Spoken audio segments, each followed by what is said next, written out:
Welcome to another session. I hope you were well. In the previous session, I covered how one can transition from OnlyFans. The theme was about thinking about the end or beginning with the end in mind and keeping in mind some of the steps that one would have to take as you wean yourself away from the life you've lived or the life you used to lead on OnlyFans. In today's session, however, I'd like to talk about what I call the common theme. The common theme. That's today's topic. Specifically, I am going to be addressing an observation that I have made. Uh, I have found it interesting that whenever I see young girls, uh, young women, older women, uh, who are producing or selling content, sexual content online, in whatever form that it presents itself, that there is a consistent theme across all of them. In many ways, if you've seen one, you've seen all of them. This theme is one that is not necessarily unique. Anyone who simply observes will notice the same occurrences. I've made some generalizations, I understand, but I think they're generally true and broadly correct. Firstly, especially if you consider my position, which is that, in my opinion, any form of sexual content production is no different from prostitution. We should call a spade by its name. We should stop trying to dress this in the manner that we have been, because by removing shame from our social fabric, what we are doing is we're taking things and behaviors that since time immemorial we understood to be an issue, generally speaking, and not in the best interest of the person long term. For some reason, we've assumed, we've pedestalized bad behavior, and we've suppressed good behavior. There is a consistent theme that I have seen across much of these women. Let me start with the first. I've called the first data issues. Data issues. But in data issues, I put that as an umbrella term for any form of unresolved psychological issues, matters from the past. It's not unusual. When I was growing up, when I was much younger, there were some women, a very small select group of women, that we generally, within a group of men, would say, well, she has data issues. She has unresolved matters, either from a familial perspective, a father who was absent, a father who was present but not loving, a father who was present but loving, but in many ways too loving, and therefore did not provide the necessary leadership and guidance. In some cases, some of these women have come from broken families, families where they never got to see the feminine, loving nature modeled. In some cases, it's the girl is always spent her entire lifetime seeking for father's approval, and therefore she is sought and will continue to seek approval from men wherever she finds them. So the first sign, the first observation is always that there is an underlying issue psychologically from the past, from their environment, and this is the most important part, in the person. We can blame everyone. Let's start with a few things. Number one, generally speaking, the people who will produce and publish content have to be above 18. At 18, you are functionally adult. Now, someone else may have been responsible for your life up until 18. You're responsible for what happens beyond. And you don't have to live the same life you've lived in the past if the results are not consistent with what you want. Like a blank piece of paper on the next page you can turn, and you can rewrite the life you want to experience in the future. But for most people who are on OnlyFans, there tends to be this underlying issue that you can identify very quickly. And when you ask questions that are, say, one or two levels deep, such as, what's your relationship with your father? Were there any issues with regards to incest, sexual abuse, sexual provocation? From a young age, you tend to find that most of these girls were exposed to such behaviors or were encouraged to follow such a path. And the second observation is what I call, and in my opinion, this is key, delayed gratification. Delayed gratification is considered the most important trait, characteristic that anyone will need to have in order to be successful in the long term. The ability to delay gratification. In many ways, there are two success formulas. For educational success, especially pre-18, the ability to read and write is vital, because you need to be able to, with words, you can interpret and you can express yourself. And if you can read, you have access to a plethora of knowledge and wisdom, and therefore you can increase your understanding. But once you can read and write, the most important quality is delayed gratification, because linked to delayed gratification is conscientiousness, dutifulness, being orderly, being driven, paying the price and sacrificing. Now, delayed gratification with regards to OnlyFans and female content producers comes as follows.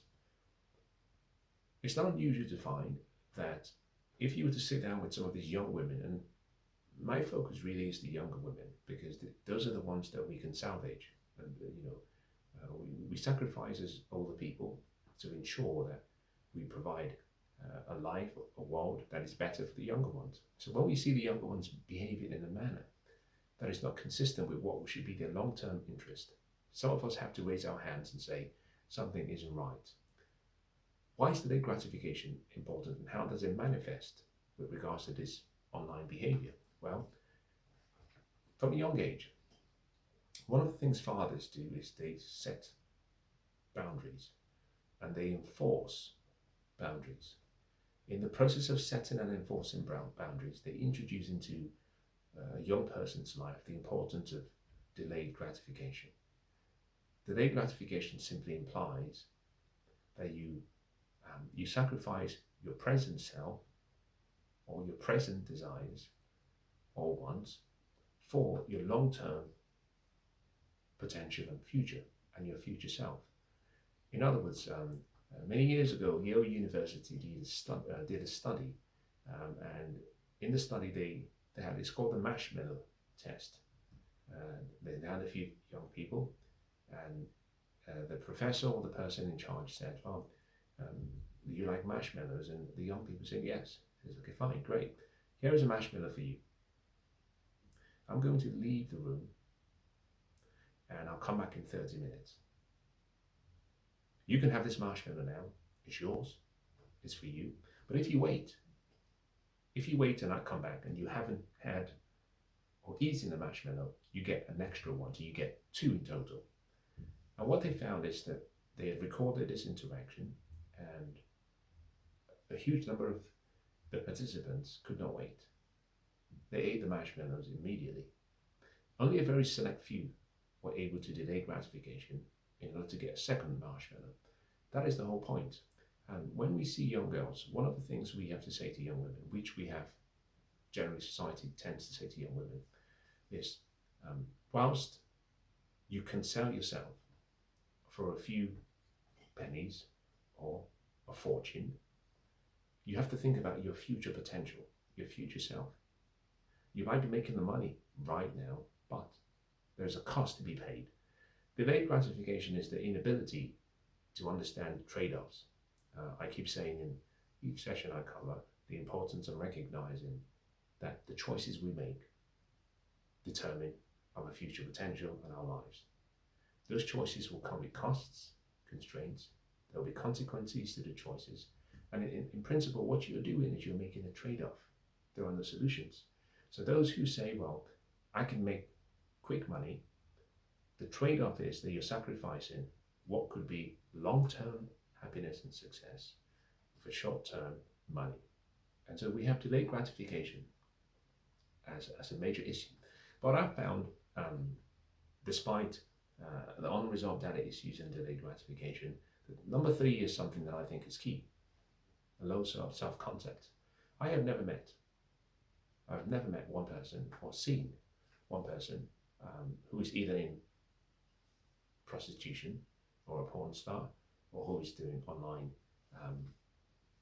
pornography or prostitution, who has a high concept of self, or who has an idea about their self-image, or high self-image. In many ways, most of these people have a crisis of self-identity, which leads to low self-concept, which they mask as overconfidence, which leads them to do things that are risky, such as producing pornographic images online or videos. And so across all the people I've come across online, obviously not in person, without exception, I tend to find that all of these women have a low concept of self. It's almost as though they have no recognition of the value of their bodies or themselves, have no self-respect, and therefore do not believe that they're worth anything. In many ways, they believe that they are commodities and therefore they can sell it to the highest bidder. Your self-concept is such an important thing. It's not something that you can just pick up by the side of the road. It's instilled in you by virtue of the environment you grew up in, but more importantly, the people who actually look after you, who are able to instill in you a way of thinking so that you could understand that you are a spiritual being, you live in a physical body, and you have an intellect. And that intellect enables you to regulate your emotions, but enables you to achieve or pursue whatever dream or goal you have. Those who go online on OnlyFans and try to sell themselves are simply saying, I cannot compete in a normal world amongst other women on the basis of intellect, and therefore I will use what I have been given, a physical body, and I will trade my physical body in exchange for money. If you believe you are a spiritual being, then there has to be some sense of self-worth as this infinite being that you are, that is timeless, formless, and without restriction. That is beautiful. But you've been given a body, physical body, which should be a temple, which should be something that you cherish, something you take good care of, something you nurture, protect. Most importantly, something you do not make into a commodity. On the other hand, if you believe your body has no value, and that it's only worth what someone would exchange money for, then of course you will not look after yourself. You will place yourself in positions whereby men sexualize you and treat you as commodities or objects, and therefore you will take whatever the object is worth. Sometimes it might be £2.99 per month or per week, and sometimes it might be £20 per week or per month. But there's an issue about a lack of self-worth and a lack of self-esteem, self-identity, and self-concept. And that goes back to the first, which is the whole issue about daddy. Fathers are the ones who give women and men, or their sons, an identity. It comes down from the father, which is why we tend to talk about, when we say Mother Nature, the reason we say Mother Nature, not Father Nature, is on the basis that the created thing cannot be father, because it is produced by something else. Father simply refers to something that is the original source, something that the spark of life. Fathers and the identity we have as both boys and girls come through our fathers. Sometimes your biological father, or some other times an adopted father, or someone you look up to as a mentor. But the identity you have as an individual, male or female, is by virtue of your father. So if you have a crisis of self-identity, where you can put yourself, despite having the highest value, by virtue of your youth, your beauty, what should be your chastity and purity, but you can throw all of that away for money, it indicates that you have no strong sense of identity. Now this brings me to number 4, which is an observationist, what I call a soulless existence. I look into the eyes of some of these women, and there's a sadness that I have in my heart. That sadness is not a judgmental one, despite the undertone of the series or this session is a sadness, because in many ways what you're seeing is someone who never really came or has come to understand who they are and how great they can be, and how the universe looks after its own, and how they don't understand that they are children of the universe, and they will be looked after. They don't need to sell themselves, and they do not need to betray their inner consciousness for money, and they can stay firm in who they are. There's a soulless existence. I remember some time ago, I was with my beloved, and we met someone, and within a few minutes, I remember saying to her that the person had, my intuition said the energy around the person was dead, that it felt as though I was meeting someone who had a soulless existence. They were there physically, but there was no sense of a spark of life. It's almost as though the spirits, that spirit that we all have, had been suppressed so much that it wasn't allowed to express itself through the human body, through the person's body. And despite the person being, you might say, generously polite, and despite the person being socially open, you could tell that there was just something missing. It was almost as though there was no soul in the person. The person had no sense of connecting with other people. You meet someone and you can read their spirit. Their spirit might be different to yours, but you can still feel that there's something there. Sometimes you meet some other people and it's dead. Now, I don't know how you can reignite and bring that person back to reawaken that greatness, that beauty, that infinite intelligence and spirit within the person. But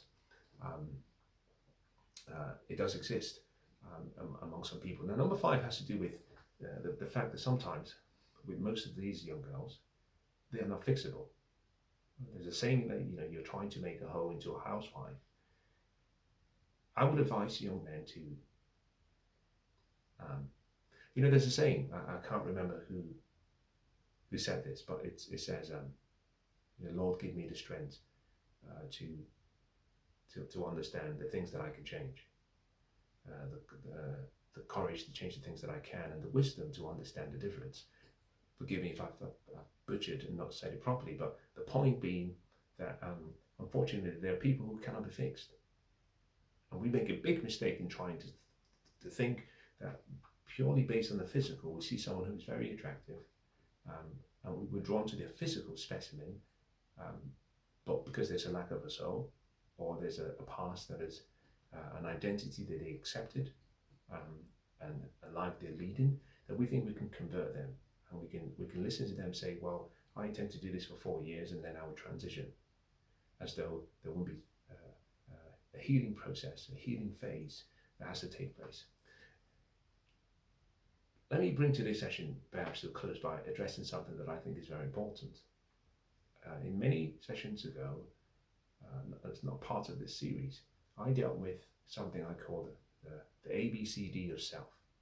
And the focus of the theme of that was the fact that we have a self-image, and that self-image can be explained using the letters of the alphabet: A, B, C, D, E, F, G, H, and you can go on. But let me deal with about 5 or 6 of them. Your A is your appearance, how you present yourself. B is your behavior. C is your communication. D has to do with your digital avatar, the image you put out there in the public digital sphere. E is your emotional intelligence or your empathy. F is your femininity. G can have to do something with how someone might say gifted, someone might say godly, someone might say genuine. H has to do with humility. Let me focus on perhaps the D parts, because when I talk about OnlyFans, I'm speaking specifically with regards to digital image. I'll use myself as a good example. You can look through the catalogue of videos I have. I have produced over 1,000 videos so far. And one of the things you'll find is that there are certain videos of mine that you might watch and say, I do not agree with anything he said. And I do not agree with his philosophy in that theme or that area. But in sharing the content, I have left a digital avatar, a digital image that is online for anyone to see and will be online forever. So I am responsible for my words. Whether I misspoke or not, it means I said something that people can refer to and say, you said this. Can you explain yourself? In the same manner, the digital image is something that most young people do not take too much to heart, partly because a lot of young people were born in this digital world or era, and they do not understand how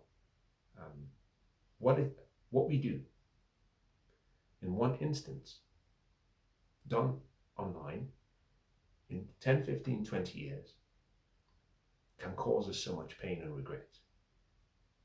I remember back in the day when I was young, you said something, you did something online, you did something locally, offline, and no one heard about it apart from the people who were present. These days, especially with regards to online prostitution and pornography, the information is available for life. And that means in 20, 30 years, there could be the possibility that some of the photographs and the videos that you produced willingly in the future are not seen with such favorable terms as they may be viewed in the current present time. A woman's chastity needs to be protected. A woman's purity has to be protected. And when we see young girls throw away their purity and chastity for the incentive we call money, that is worrying, because in many ways it means that your self-image in the public sphere is at risk of being tainted, and there is evidence to support the position that other people might take. Now, that is all I want to talk about in today's session. In the next session, I'll cover some other things that I think are important. I'd like at the end of this week to come to the end of this whole OnlyFans thing, because it isn't the conversation I really enjoy, to be very, very frank. I wish there was a way I could find a means to allow women to make money online without exposing too much about themselves, without sexualizing themselves, and without resorting to this incentivized way of prostitution. I really wish I could do that, because there's something sacred about a woman, beautiful about a woman. In many ways, all of the motivations men have, and the reason most men work until we die, is because we are trying to protect and provide and nurture the sanctity of what we call a woman. And a woman is not just based on her genitals, it's not just based on her looks per se. A woman is one who transfers the culture. The man writes the vision and make it plain. And when he does so, the woman actually sometimes scribes that vision on his behalf, or receives the vision, but she transmits the vision to the future generation. And if we are having women who are already clouded in their thought process, then what it means is that the ink upon which we intend to scribe is already flawed, and therefore it makes it a whole mess of the entire history of what is being transmitted or transferred from one generation to another. I'll end today's session by saying as follows. It's never too late to stop. It's never too late to reconsider stopping. And for those who have not tried, but who attempted, I have, for some reason online, come across a number of young girls who are saying, I see all this money being made. I'd like to be part of it. And they are in a place of war, a war between their conscience and the ego, that part of us that is going to be satiated, that part of us that wants more. In many ways, that part of us that calls us towards one of the 7 deadly sins, greed and envy and gluttony with regards to money. Now, I hope today's session has been useful.